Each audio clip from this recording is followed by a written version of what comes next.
Amis rôlistes, bonjour, ou devrais-je plutôt dire amis voyageurs. Et oui, parce que là, nous sommes au troisième âge, et au troisième âge, eh bien, c'est le voyage qui prime. Et d'ailleurs, on pourrait baptiser cette période de la grande histoire de Rêve Dragon l'âge du voyage.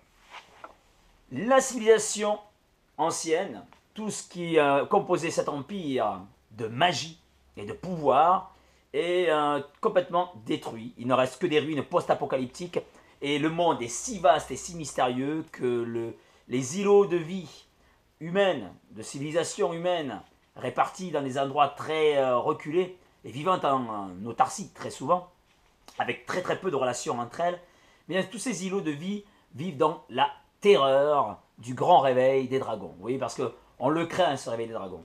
Et donc, parmi les hommes et les femmes qui vivent, qui peuplent ce monde, il y en a certains qui ont le courage de quitter leur foyer parce que le rêve du voyage les appelle.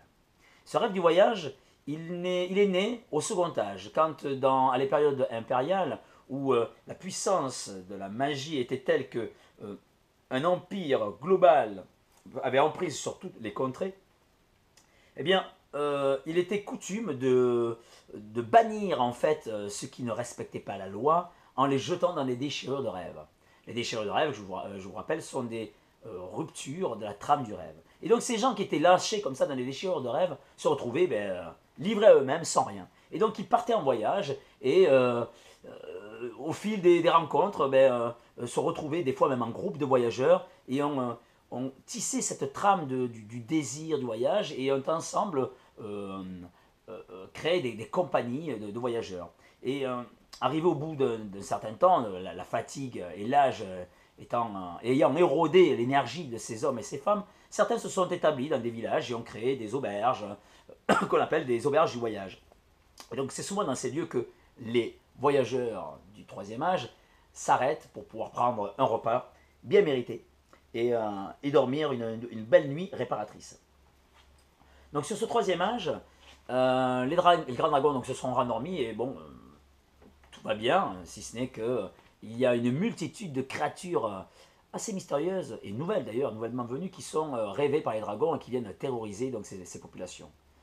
Donc à ça, on pourrait parler aussi de la condition que ont les hauts-rêvants, donc les magiciens, qui sont les vestiges, oui, parce que la magie était d'une autre ampleur à l'époque du second âge. On peut parler de vestiges de magie, quoi.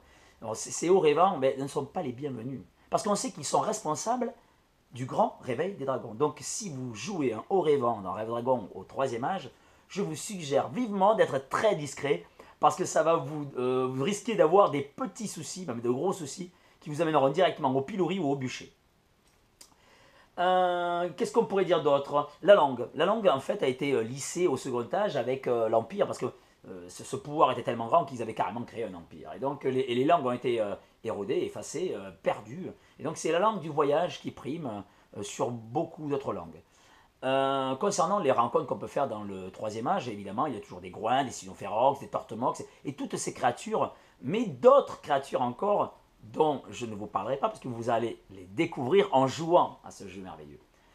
Voilà, en fait, je crois que je vais m'arrêter là pour vous expliquer un petit peu le détail de ce troisième âge.